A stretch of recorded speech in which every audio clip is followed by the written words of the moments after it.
여러분들 처음 왔을 때를 한번 돌아보시기를 원합니다. 그때와 지금은 굉장히 큰 변화가 있었을 것입니다. 그러나 또 1년 차, 또 2년 차, 3년 차, 또는 4년, 또 5년을 지내면서 어떻게 자기 자신이 성장해가고 있는가 한번 돌아보시기를 원합니다. 신앙의 성장이 도대체 무엇일까? 우리가 성령의 충만함을 받는 것이 성장의 신앙의 성장일까?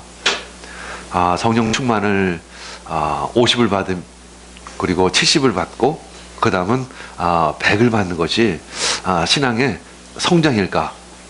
한번 돌아보시기를 원합니다. 진정 신앙의 성장은 무엇일까?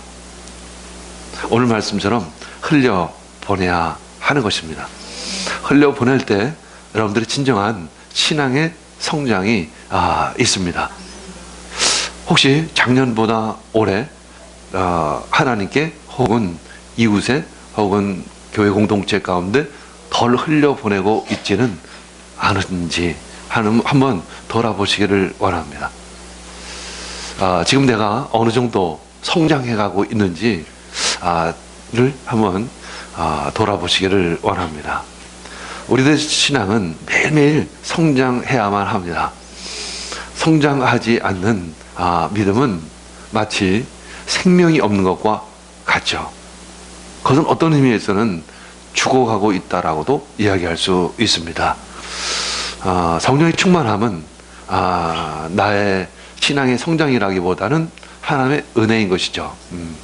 하나님이 주신 것으로 내 신앙이 자랐다라고 얘기할 수는 없습니다. 어쩌면 교회 공동체 가운데 하나님이 기름 부음을 더 부어주셔서 수예배 가운데 부어주시고 또 바이네프스 가운데 부어주셔서 내가 성령 충만함을 그냥 거저 은혜로 입고 있다는 것이지, 그것이 나의 신앙의 성장을 보장하는 것은 아니라는 것이죠. 오늘 제목은 그런 의미에서 여러분들의 신앙을, 여러분들의 삶을 흘려보내야 합니다. 그래서 제목을 flowing이라고 정했는데, 마치 성령님은 바람처럼 오십니다. 그리고 강물처럼 흘러가시죠. 신앙은 마치 물과 같습니다. 흐르는 물과 같아요. 그래서 순종이 무엇이냐? 마치 하나님의 영적인 강물에 내가 몸을 담그는 것이 바로 순종이다 라고 표현했던 것처럼 나의 신앙은 물것처럼 흘러가야 합니다. 어디로 가야 할까? 더 큰 바다를 향해서 흘러내려가야 합니다. 처음에는 졸졸 흐르는 시냇물일 것입니다. 그러나 좀 더 가다 보면 큰 냇물이 될 것이고, 좀 더 가면 강물이 될 것이고, 그 강물이 흘러 내려가다 보면 바다에 다다르게 되어지는 것입니다. 그렇게 나의 신앙은 흘려보낼 때 더 커집니다. 마치 사해처럼, 이스라엘의 사해처럼, 사해 말 그대로 죽은 바다처럼 흘려 들어왔는데, 그것을 흘려보내지 않으면 결국 그 신앙은 썩게 된다는 것입니다.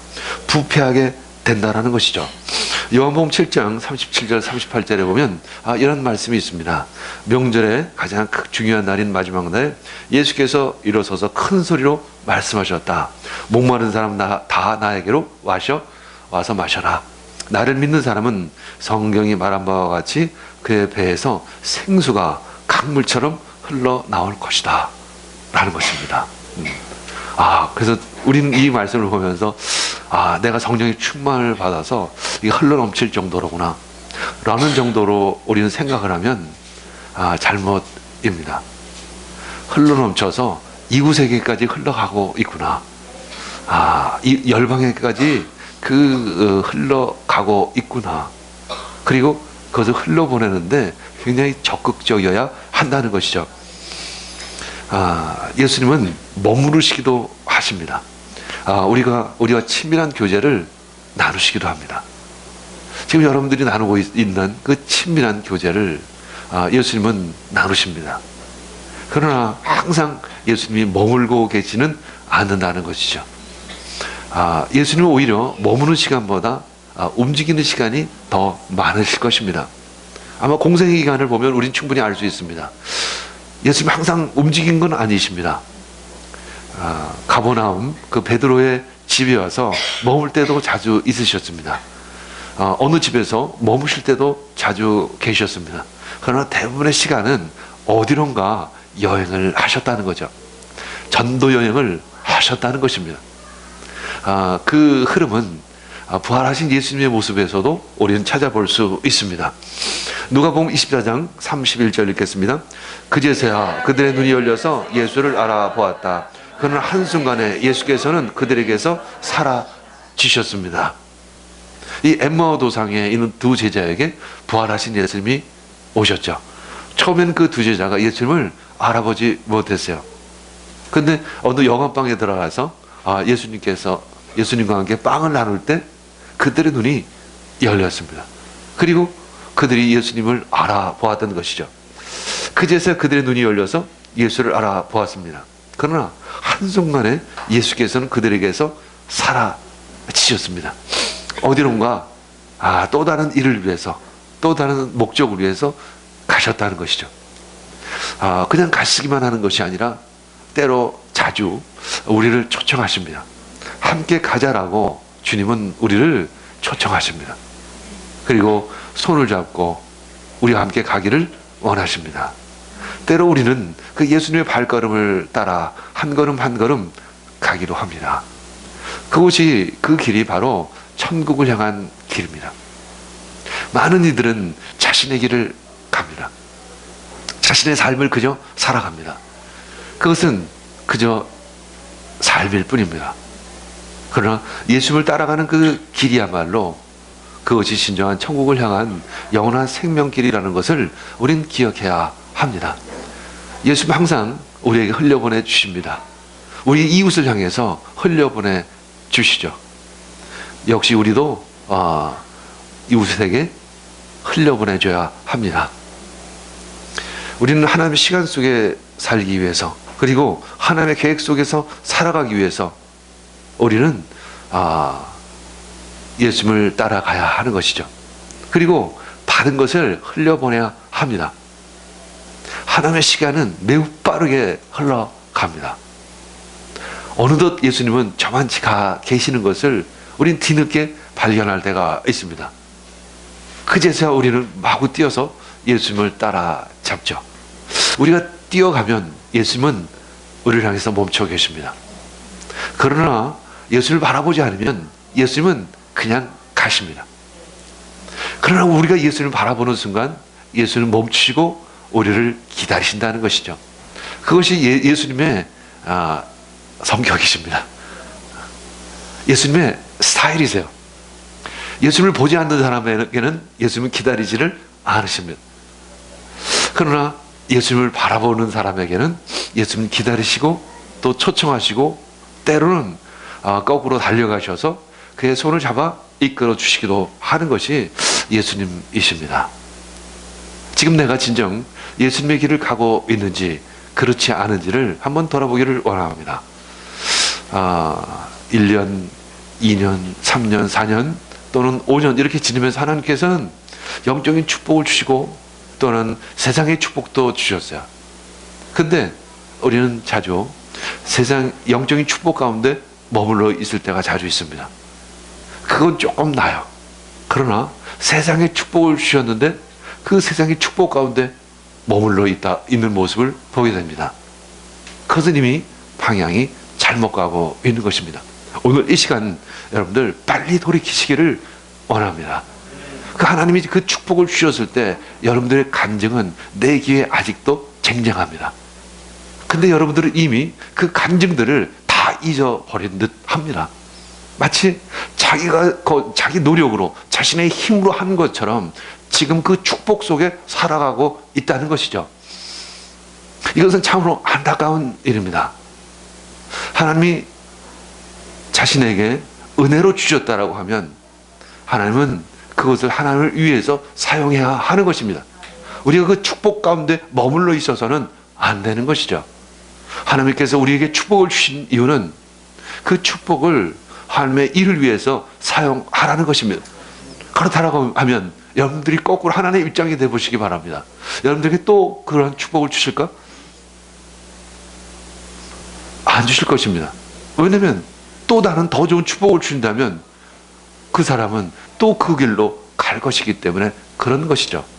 그러나 그 축복을 하나님의 뜻에 따라 잘 사용한다면 하나님은 더 큰 축복을 그에게 맡길 것입니다. 이 땅을 다스리는 권세를 그에게 주실 것입니다. 그것이 바로 흘려 보내는 것입니다. 여러분들은 그 축복을, 받은 축복을 흘려 보내야 하는 것이죠. 우리는 그래서 축복을 구하기보다는 축복의 근원, 복의 근원이 되어야 하는 것입니다. 우리 받은 복을 나눠야 하는 것이죠. 흘려보내야 하는 것입니다. 그것이 진정한 그리스도인의 모습입니다. 에스겔서 47장 1절에서 내가 1절부터 쭉 읽겠습니다. 천천히. 이제 여호와의 사자가 에스겔을 데리고 성전문으로 갔습니다. 그때 에스겔이 보았습니다. 성전 정면이 동쪽을 향하여 있었는데 문지방 밑에서 물이 솟아나와서 동쪽으로 흐르다가 또 성전의 오른쪽에서 밑으로 흘러내려가서 제단의 남쪽으로 지나갑니다. 2절입니다. 또 그가 나를 데리고 북쪽 문을 지나서 바깥으로 나와 담을 돌아서 동쪽으로 난 문에 이르렀는데 보니 그 문이 동쪽 문의 오른쪽에서 솟아나오고 있었죠. 3절 그가 줄자를 가지고 동쪽으로 재면서 가다가 천자가 되는 곳에 이르러 나더러 물을 건너 보라고 하기에 건너가 보니 물이 발목에까지 올라왔습니다. 그 물이 점점 성전에 차고 있었던 것입니다. 하나님의 임재 강물인 것입니다. 성령의 충만함의 강물이 발목까지, 무릎까지, 허리까지, 가슴까지 올라가고 있는 것입니다. 5절 그가 또 재면서 가다가 천자가 되는 곳에 이르렀는데 거기에는 물이 내가 건널 수 없는 강이 되었습니다. 물이 불어서 헤엄을 쳐서나 건널까 걸어서 건널 수 있는 물은 도저히 아니었습니다. 마치 우리 교회 가운데 부어주시는 그 생수의 강물처럼 넘쳐 흘렀다라는 것이죠. 6절 그가 나에게 말합니다. 사람아 네가 이것을 자세히 보았느냐. 그런 다음에 그가 나를 강가로 다시 올라오게 하였습니다. 7절 내가 돌아올 때는 보니 이미 강의 양쪽 언덕에 많은 나무가 있었습니다. 8절 그가 나에게 일러주었다. 이 물은 동쪽 지역으로 흘러가서 아라바로 내려갔다가 바다로 내려갈 것이다. 이 물이 바다로 흘러 들어가면 죽은 물이 살아날 것이다. 그 생명의 강물은 바다로 흘러가야 하는 것이죠. 그래서 9절 이 강물이 흘러가는 모든 곳에서는 온갖 생물이 번성하며 살게 될 것이다. 이 물이 사해로 흘러 들어가면 그 물도 깨끗하게 고쳐질 것이므로 그곳에도 아주 많은 물고기가 살게 될 것이다. 강물이 흘러가는 곳이면 어디에서나 모든 것이 살 것이다. 10절 그때는 어부들이 고기를 잡느라고 강가에 늘어설 것이다. 이렇게 예수님은 성령의 충만함이 그 생수의 강물이 흘러서 강이 되고 또 바다로 흘러가는 모습을 이렇게 보여주고 환상 가운데 보여주시고 계시는 것입니다. 그 강물이 흘러가서 접촉되는 생명체마다 회복이 되어지는 것입니다. 썩은 물이 다시 회복되어지는 것이죠. 많은 영혼들이 구원을 받게 되어지는 것입니다. 지금 많은 영혼들이 외치고 있어요. 소리치고 있습니다. 그런데 나는 그 영적인 충만함에 머물러 있어야 할까요? 아니면 하나님의 주신 세상적인 축복 가운데 머물러서 그것을 누리며 탱자 살아갈 것입니까? 하나님이 그래서 그것을 주셨을까요? 아닙니다. 흘려보내야 합니다. 흘려보내시기를 원합니다. 그때 여러분들도 사는 것입니다. 여러분들도 살고 또 그 물을 마시는 자마다 다 살게 되어지는 것이죠.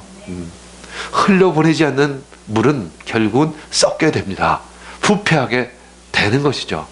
어느덧 자기 자신이 썩는지도 모르게 썩어버리고 마는 것입니다. 그것이 영적인 영역에서나 또 세상의 영역에서나 동일한 원리인 것이죠. 이제 우리는 한국 교회의 회복을 준비해야 합니다. 우리가 그저 우리만 충만함을 입으면서 은혜 가운데 있을 수는 없는 것이죠. 이 영적인 이 축복을 은혜의 강물을 흘려보내야 합니다. 이제 제자는 성령의 충만함을 받았어요. 오순절날 마가의 다락방에서 성령의 충만함을 받았습니다. 그들은 이제 어떻게 해야 할까요? 어떻게 해야 할까요?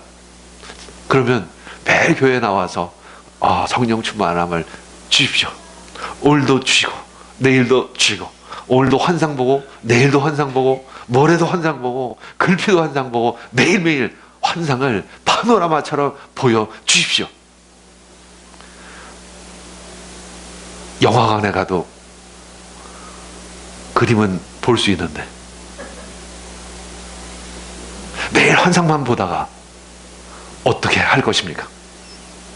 매일 그림만 보다가 어떻게 할 것입니까?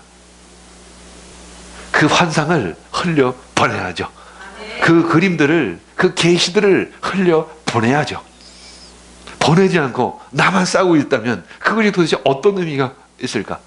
그냥 영적인 만족감, 황홀함, 영적인 황홀경에 빠지는 그곳으로 만족하고 있어야 할까요? 내 영혼 하나가 그냥 충만하게 있고 내 영혼이 그 하나님 임재 가운데 있는 것으로 그저 만족해야 할까요? 당시 사도들은 그렇지 않았습니다. 사도들은 벌떡 일어섰습니다. 그리고 흘려보내기 시작을 했죠. 말씀을 전하기 시작을 했습니다. 예수 그리스도를 전하기 시작을 했던 것이에요. 복음을 전하기 시작을 했습니다. 사도행전 2장 5절에 7절 읽겠습니다. 경건한 유대인들이 세계 각국에서 살고 있었다. 그런데 이런 말소리가 나니 많은 사람이 모여와서 각각 자기네 지방말로 제자들이 말하는 것을 듣고서 어리둥절하였다. 그들은 놀라 신기하게 여기면서 말하였다. 보시오, 말하고 있는 이 사람들은 모두 갈릴리 사람이 아니요. 도대체 이것이 어찌된 일입니까? 우리도 그런 감격을 합니다. 깜짝 놀랍니다. 도대체 우리 교회 가운데 일어나고 있는 이 일들이 도대체 어찌된 일입니까? 이제 이곳에는 하나님의 선민으로서 경건하게 살아가 보려고 했던 그런 경건한 유대인들이 모여 있었죠. 그들은 바벨론에 의해서 남쪽 유다가 멸망한 후에 각국에 흩어져 살고 있었던 디아스포라였었습니다. 그들은 흩어져 살고 있었습니다. 아니, 흩어짐을 당해서 살고 있었던 것이죠. 이제 제자들이 방언이 성령 충만함이 다락방에서 처음으로 일어났습니다. 이제 그 성령의 충만함은 주변의 골목까지 흘러가기 시작을 하는 거예요. 그 소리가 멈추지 않고 그 골목, 마을, 어귀까지 계속 흘러가는 것입니다. 마치 마지막에는 예루살렘 성전 거의 경계 지역까지 퍼져 나가고 있었던 것입니다. 성령님의 역사는 가만히 있지 않다는 것입니다. 흘러가는 것입니다. 우리 지하세에서 우리 고등학교에서 학교에서 사역을 했을 때가 기억이 납니다. 그 집회 가운데 그들의 성령의 충만을 받고 집에 돌아갑니다. 그 길가에서도 그 임재 가운데 주님의 임재를 경험할 때가 있습니다. 그리고 친구를 위해 기도할 때 그 하나님의 임재가 그에게 임하는 것을 우리는 보았습니다. 하나님의 능력은, 성령의 역사는 그렇게 흘러간다는 것이죠. 계속 흘러갑니다. 그러나 결국은 우리들을 통해서 흘려보내기를 원하십니다. 하나님이 우리에게 이렇게 큰 은혜를 주신 목적이 도대체 무엇일까? 한마디로 흘려보내라는 것입니다. 우리 성의전도사가 에게 항상 제가 얘기한 것이 있었습니다. 흘려보내라. 왜 많이 가지고 있는데 흘려보내지를 않느냐. 제가 13년 동안 성의전도사한테 한 얘기였습니다. 근데 한 3주 전부터 그 생수의 강물이 그 배에서, 성의전도사 그 배에서 흘러나오기 시작을 했습니다. 나까지도 그 생수의 강물을 마시는 듯 했습니다. 아마도 여러분들 모두 그 생수의 강물을 마시고 있을 것입니다. 바로 그것입니다. 하나님은 우리들을 통해서, 하나님의 사람들을 통해서 그 생수의 강물을 흘려보내기를 원하시는 거예요.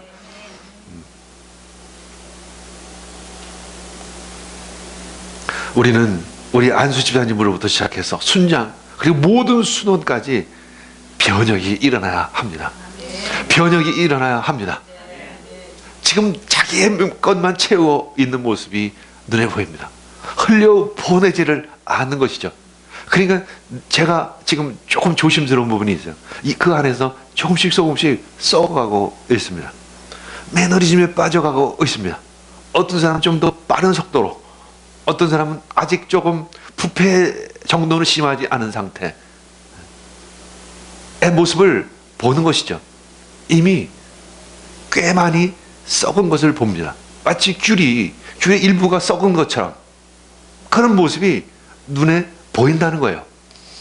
여러분들, 내가 지금 선포하고 있는 이 말씀을 깊이 새겨 들으시기를 원합니다. 항상 여러분들에게 말씀했듯이 하나님을 모르는 사람은 하나님을 다시 만날 기회가 있는데, 하나님의 충만함을 경험하고 육신으로 돌아가면 돌이키기가 어렵다는 것이죠. 하나님이 주신 은혜를, 하나님이 주신 충만함을 함부로 사용하지 않기를 원합니다.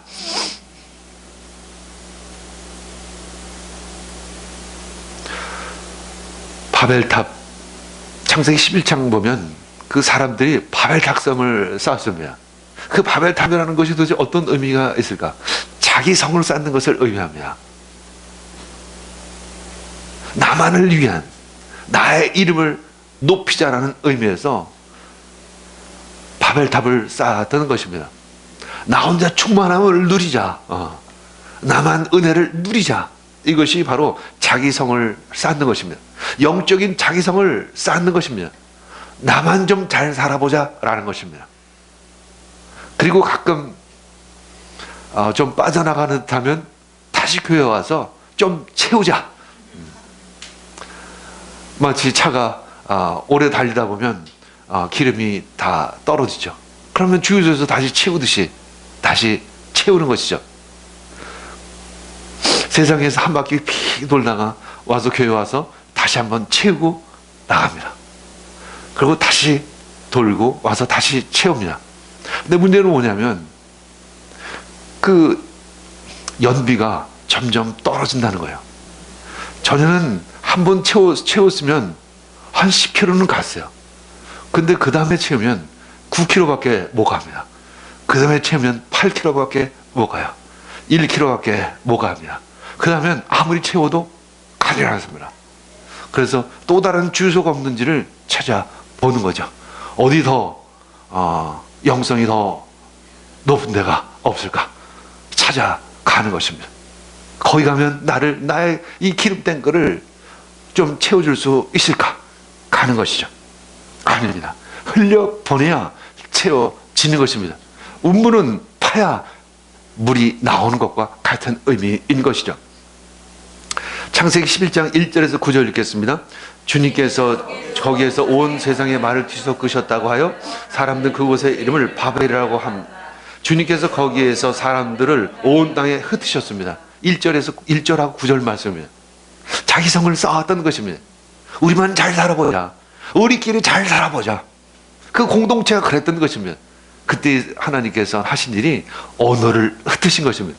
그들이 흩어짐을 당한 것입니다. 마치 디아스포라처럼 흩어짐을 당한 것입니다. 이제 그들이 다시 모인 것입니다. 다시 모여서 그 하나님의 일을 보기 시작을 하는 것이죠. 사도행전 2장 9절, 10절 읽겠습니다. 우리는 바델 사람과 메델 사람과 엘란 사람이고 메소포타미아와 유대와 갑바도기아와 본도와 아시아와 부르기아와 밤빌리아와 이집트와 구레네 근처 리비아의 여러 지역에 사는 사람이고 또 나그네로 머물러 있는 로마 사람과 11절 유대 사람과 유대교에 개종한 사람과 크레테 사람과 아라비아 사람인데 우리는 저들이 하나님의 큰 일을 방언으로 하는 것을 듣고 있어. 우리는 저들이 하나님의 큰 일들을 방언으로 자기 나라 말로 하는 것을 우리가 듣고 있으니 도대체 이것이 어찌된 일입니까? 초자연적인 기적이 일어난 것입니다. 언어가 다시 하나 되어졌던 것입니다. 바벨탑 사건으로 말미암아 흩어졌던 그 언어들이 다시 뭉친 것입니다. 12절, 14절, 13절 읽겠습니다. 사람들은 어쩔 줄 몰라서 이게 도대체 어찌된 일이오 하면서 서로 말하였다. 그런데 더러는 조롱하면서 그들이 세수들에 취하였다고 말하는 사람도 있었습니다. 그들은 깜짝 놀랐습니다. 어쩔 줄 몰랐습니다. 도대체 이것이 어찌된 일이냐? 우리 교회 가운데 일어나는 일들, 그 아이들이 천국을 보고 예수를 만나고 하는 일들은 우리는 비일비재하게 봅니다. 참 귀한 일입니다. 참 은혜입니다. 하나님의 큰 일을 봅니다. 그러면 그 다음은 무엇이냐라는 것이죠. 좋은 영화 한 편 본 것처럼 그렇게 즐기고 말 것이냐라는 것입니다. 사도들은 성령이 부어지자마자 모든 사람이 알아들을 수 있는 말로 하나님의 일을 전파하기 시작했습니다. 하나님의 증인이 되기 시작을 했습니다. 우리는 하나님을 경험한 것을 카톡으로 좀 보내십시오 해도 안 보내요. 그냥 자기만 가지고 있어요. 뭐 요 정도를 가지고 뭐 그런 생각도 그런 겸손의 생각을 가지고 있기도 합니다. 어쩌면 무관심일 수도 있습니다. 그냥 내가 받았으면 된 거 아닐까? 더 이상 무엇이 필요해? 내가 받았으면 그만이지? 라는 생각은 혹시 아닐까? 라는 질문을 심령 속에 합니다. 지금 어떻게 흘려보내고 있으십니까? 매일매일 어떠한 삶을 살고 있으십니까?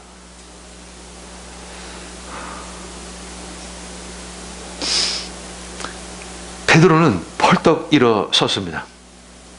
저는 두려움 가운데 있었습니다. 그러나 이제는 믿음이 생겼습니다. 이제 성령 충만한 가운데 있어요. 이제 베드로는 펄떡 일어섭니다. 14절 읽겠습니다. 베드로가 11사도와 함께 일어나서 목소리를 높여서 그들에게 엄숙하게 말합니다. 유대 사람들과 모든 예루살렘 주민 여러분, 이것을 아시기 바랍니다. 내 말에 귀를 기울이십시오. 지금은 아침 9시입니다. 그러니 이 사람들은 생각하듯이 술에 취한 것이 아닙니다. 베드로는 일어섰습니다. 여기서 일어섰다라는 것은 어느 정도의 위협을 감수했다라는 것을 의미합니다. 자기가 체포를 당해서 예수님처럼 죽임을 당할 수도 있다라는 그러한 위협을 감수한 것입니다. 어떤 희생도 감수하겠다라는 결단이, 그러한 믿음이 생긴 것입니다. 믿음이 생기면 일어서야 하는 것입니다. 선포해야 하는 것이죠. 하나님께서 우리에게 축복을 주셨다면 흘려보내야 하는 것입니다. 영적인 축복을 주셨으면 영적인 축복으로 흘려보내야 하는 것이고, 재정의 축복을 주셨으면 재정의 축복으로 흘려보내야 하는 것이고, 직장으로 축복을 주셨다면 직장으로 흘려보내야 하는 것이고, 학교로 축복을 주셨으면 학교로 흘려보내야 하는 것입니다. 그것에서 축복을 누리고 있는 것이 아니라, 교회 안에서만 우리가 축복을 누리고 있는 것이 아니라 우리는 흘려보내야 하는 것입니다. 이제는 나눌 때가 왔다는 것이죠.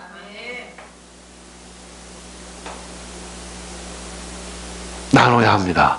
흘려보내야 합니다. 그래야만 여러분들이 삽니다.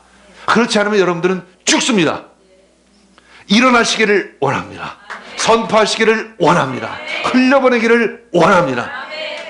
하나님이 주신 축복을 전하기를 원합니다. 흘려보내기를 원합니다.